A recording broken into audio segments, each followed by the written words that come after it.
আন্তর্জাতিক express service provider DHL express বাংলাদেশে পণ্য পরিবহনের বার্ষিক ভাড়া সমন্বয়ের ঘোষণা দিয়েছে। জার্মান ভিত্তিক প্রতিষ্ঠানটি এবার ভাড়া বাড়িয়েছে 4.9%। ক্রমবর্ধমান পরিচালন খরচ সমন্বয়ের জন্য ডিএইচএল এ সিদ্ধান্ত নিয়েছে। আগামী 1 জানুয়ারি থেকে ভাড়ার নতুন হার কার্যকর হবে। এক সংবাদ বিজ্ঞপ্তিতে এ তথ্য জানিয়েছে ডিএইচএল। এতে মার্কিন ডলারের বিপরীতে দেশীয় টাকার দাম কমে যাওয়া ও মূল্যস্ফীতি সহ বিভিন্ন কারণে ক্রমাগত খরচ বেড়ে যাওয়ার পরিপ্রেক্ষিতে তারা পণ্য পরিবহনের ভাড়া বাড়িয়েছে।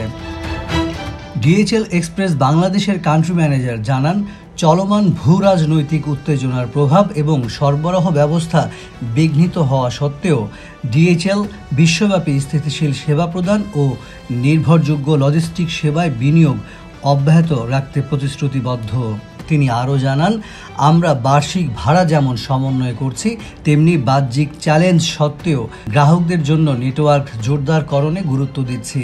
প্রসঙ্গত, বিশ্বব্যাপী 220টি দেশ ও অঞ্চলের বাজার পরিস্থিতির ওপর নির্ভর করে ডিএইচএল বার্ষিক খরচ সামঞ্জস্য করে থাকে।